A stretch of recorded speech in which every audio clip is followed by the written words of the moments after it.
नमस्कार दोस्तों, स्वागत है आपका हमारे चैनल पर। आज हम महादेव के एक विशेष ज्योतिर्लिंग के बारे में जानेंगे।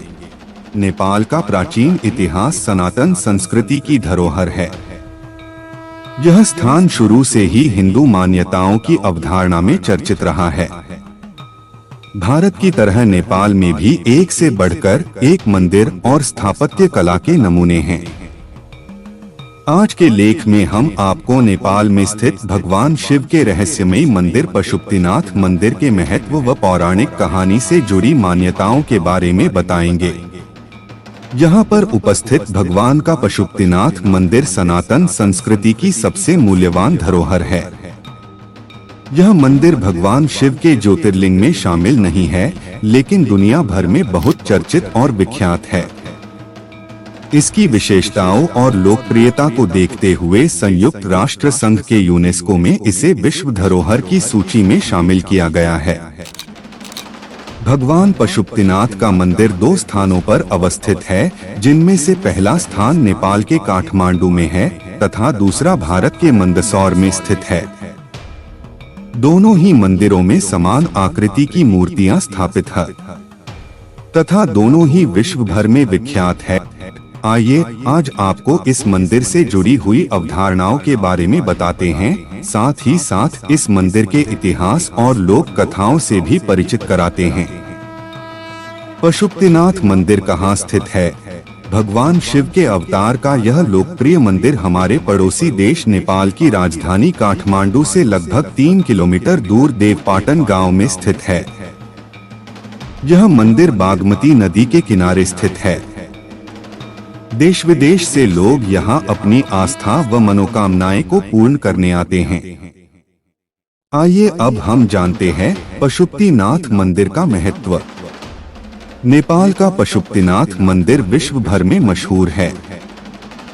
यह पशुपतिनाथ मंदिर हिंदुओं के देवता भगवान शिव को समर्पित है। इस मंदिर को भगवान शिव के 12 ज्योतिर्लिंगों के समान मान्यता प्राप्त है। कुछ धार्मिक मान्यताओं के अनुसार इसे पौराणिक कहानियों में केदारनाथ ज्योतिर्लिंग के आगे का भाग बताया गया है। पशुपतिनाथ मंदिर को लेकर ऐसी मान्यता है कि जो भी इस मंदिर में स्थापित भगवान के शिवलिंग के दर्शन कर लेता है, उसे पशु योनि से मुक्ति मिल जाती है और वह मोक्ष को प्राप्त होता है। पशुपतिनाथ मंदिर में जाकर नंदी का दर्शन करने के पश्चात ही भगवान शिव के दर्शन करने चाहिए। अब हम जानते हैं पशुपतिनाथ का अर्थ। भगवान शिव के अनेकों नाम हैं, जैसे कि उन्हें शंकर, महाकाल, रुद्र, भोले इत्यादि नामों से जाना जाता है। ठीक उसी प्रकार भगवान शिव का एक नाम पशुपतिनाथ भी है। पशुपतिनाथ का शाब्दिक अर्थ जीवों का स्वामी होता है। यह दो शब्दों से मिलकर बना हुआ है, जिसमें से पशु का अर्थ जीव जंतु अथवा प्राणी होता है तथा पति का अर्थ स्वामी अर्थात मालिक होता है। पशुपतिनाथ मंदिर में जाकर नंदी का दर्शन करने के पश्चात ही भगवान शिव के दर्शन करने चाहिए। अब हम जानते हैं पशुपतिनाथ का अर्थ। भगवान शिव के अनेकों नाम हैं, जैसे कि उन्हें शंकर, महाकाल, रुद्र, भोले इत्यादि नामों से जाना जाता है। ठीक उसी प्रकार भगवान शिव का एक नाम पशुपतिनाथ भी है। पशुपतिनाथ का शाब्दिक अर्थ जीवों का स्वामी होता है। यह दो शब्दों से मिलकर बना हुआ है, जिसमें से पशु का अर्थ जीव जंतु अथवा प्राणी होता है तथा पति का अर्थ स्वामी अर्थात मालिक होता है। जबकि पश्चिम दिशा की ओर वाले मुख्य को सदज्योत कहा जाता है। इस मंदिर में विशेषकर इसी मुख की पूजा होती है। इसके अलावा उत्तर दिशा की ओर वाले मुख्य को वामदेव या अर्धनारी ईश्वर कहा जाता है, जबकि दक्षिण दिशा की ओर वाले मुख को अघोरा कहकर संबोधित किया जाता है। इनका जो मुख ऊपर की ओर है, उसे ईशान मुख कहते हैं। इस मुख को सबसे उत्तम मुख कहा गया है।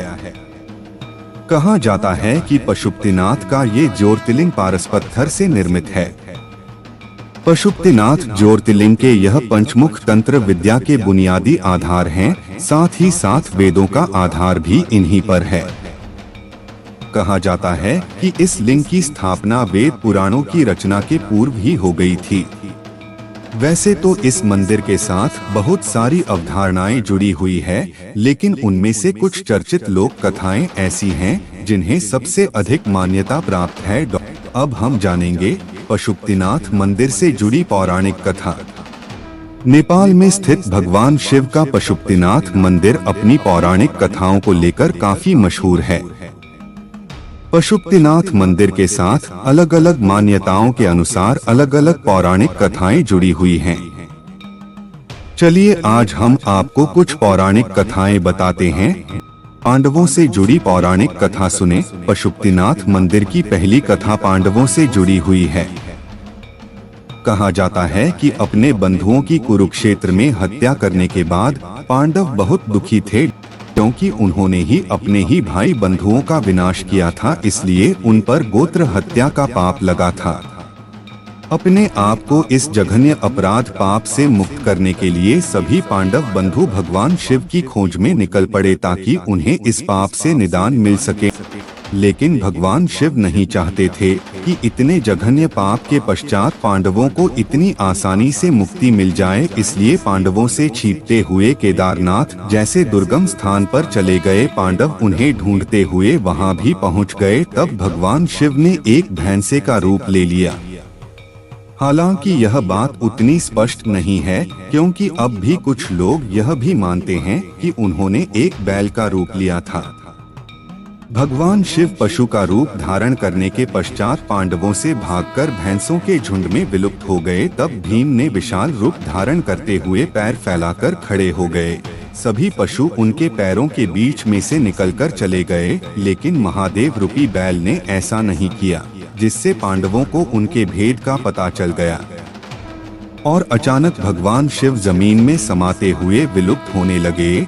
भीम ने अपनी शक्ति को दिखाते हुए उस बैल की पूंछ पकड़ ली, जिसके पश्चात भगवान शिव पशु शरीर कई टुकड़ों में बट गया, जिसके अलग अलग अंग अलग अलग स्थानों पर प्रकट हुए।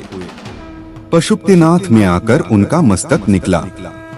उनकी पीठ वाला हिस्सा केदारनाथ कहलाया और अलग अलग धर्म स्थलों की उत्पत्ति हुई, जिन्हें पंचकेदार कहा गया है।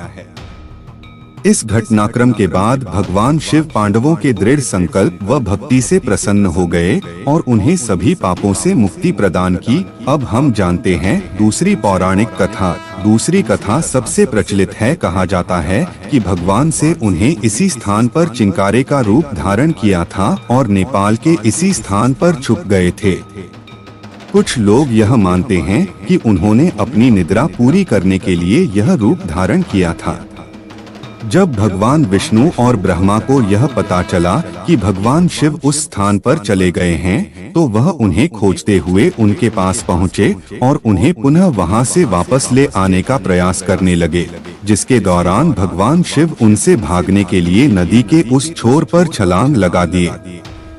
कहा जाता है कि इस दौरान वह अपने सिर के बल गिरे और उनके सिंह के 4 टुकड़े हो गए और इन्हीं 4 टुकड़ों से भगवान पशुपतिनाथ के 4 मुख की उत्पत्ति हुई।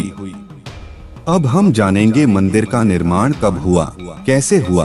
कहा जाता है कि इस मंदिर का उद्गम वेदों की रचना के पूर्व ही हो गया था। कारण है कि इस मंदिर के निर्माण संबंधी कोई प्रमाणिक दस्तावेज उपलब्ध नहीं है। यह कहा जाता है कि इस मंदिर का निर्माण सोमदेव के राजवंश के पशुप्रेक्ष नाम के राजा ने करवाया था।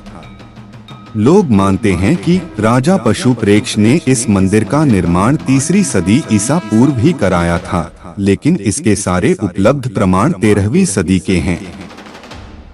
भारत में इस मंदिर से संबंधित कई नगरों का निर्माण किया गया है, जिनमें से भक्तपुर, बनारस और ललितपुर शामिल हैं।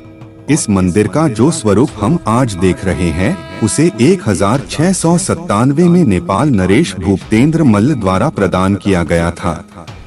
यह पशुपतिनाथ मंदिर को कई बार क्षतिग्रस्त हुआ और नष्ट हुआ, लेकिन समय समय पर कई नरेशों ने इसका जीर्णोद्धार कराया है। अप्रैल वर्ष 2015 में एक भीषण भूकंप से यहाँ की मुख्य इमारतों को क्षति पहुँची थी, लेकिन इसके मुख्य मंदिर कोई नुकसान नहीं हुआ, जो एक चमत्कार से कम नहीं है। अब हम जानते हैं पशुपतिनाथ मंदिर के रोचक तथ्य व विशेषताएं। 1. विभिन्न प्रकार के विशेष अवसरों पर यहाँ पर पशुओं की बलि दी जाती है। कहा जाता है कि ऐसा करने से व्यक्ति पशु योनि से मुक्त हो जाता है। कहा जाता है कि चारों वेदों की रचना का आधार यही पशुपतिनाथ मंदिर है। इस मंदिर से जुड़े यह मान्यता है कि जो भी व्यक्ति अपने जीवन में इस मंदिर का तीर्थ कर लेता है वह पशु योनि से मुक्त हो जाता है, अर्थात कभी भी पशु योनि में जन्म नहीं लेता और मोक्ष को प्राप्त हो जाता है। पशुपतिनाथ मंदिर की शिव भगवान की मूर्ति धरती में आधी समाई हुई है और यह निरंतर प्रत्येक वर्ष कुछ इंच ऊपर आ जाती है। माना जाता है जिस दिन यह प्रतिमा धरती पर पूरी तरह ऊपर आ जाएगी तब इस धरती पर प्रलय आ जाएगी। पशुपतिनाथ मंदिर में पशुपतिनाथ भगवान की पूजा दक्षिण भारत से आए हुए भारतीय ब्राह्मण करते हैं, अर्थात उन्हें ही पुजारी के रूप में विराजमान किया जाता है। इस मंदिर के निकट आर्य घाट की मान्यता बहुत अधिक है। इस घाट के जल को नेपाल में पवित्र माना जाता है। इसके जल को ही मंदिर में ले जा सकते हैं, बाहर का जल यहाँ लाना वर्जित है। इस मंदिर को लेकर एक ऐसी ही अवधारणा अत्यंत आश्चर्यजनक है। आप अक्सर जहाँ कहीं भी भगवान शिव के दर्शन करने जाते होंगे वहाँ कहा जाता है कि बिना नंदी के दर्शन किए भगवान शिव का दर्शन पूर्ण नहीं होता, लेकिन इस स्थान की अवधारणा बिल्कुल अलग है। कहा जाता है कि पशुपतिनाथ भगवान के शिवलिंग के दर्शन के बाद नंदी का दर्शन नहीं करना चाहिए, अन्यथा व्यक्ति फिर से पशु योनि में जन्म लेता है। इसीलिए इस मंदिर का दर्शन करने के पश्चात लोग नंदी का दर्शन नहीं करते। चतुर्मुखी लिंग के चारों मुख में एक हाथ में रुद्राक्ष की माला और एक हाथ में कुंडल विराजमान है। कहा जाता है कि इन चारों मुख के अलावा एक मुख ऊपर की ओर भी स्थित है जिसे ईशान मुख कहा जाता है। यह मुख भगवान शिव का सबसे महत्वपूर्ण मुख्य माना जाता है।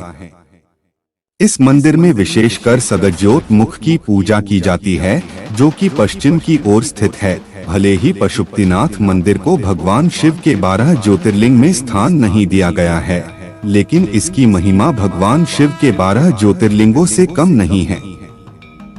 नेपाल में हर वर्ष लाखों पर्यटक भगवान शिव का दर्शन करने पशुपतिनाथ मंदिर आते हैं। नेपाल में पशुपतिनाथ मंदिर भारतीय हिंदू आस्तिक पर्यटकों का सबसे बड़ा आकर्षक केंद्र है। अगर आपको भी कभी मौका मिले तो नेपाल जाकर भगवान शिव के इस अद्भुत पशुपतिनाथ मंदिर के दर्शन जरूर करें। दोस्तों, आज इस लेख के जरिए हमने आपको पशुपतिनाथ मंदिर का इतिहास और रहस्य बताया। आशा करते हैं कि हमारा यह लेख आपको पसंद आया होगा। ऐसी ही और ज्ञानवर्धक वीडियो देखने के लिए चैनल को सब्सक्राइब जरूर करें। आपके लिए इस चैनल पर और भी सटीक उपाय और समाधान बताए गए हैं। जाइए और लाभ उठाएं। मिलते हैं कुछ नए ज्ञान के साथ। जय माता दी।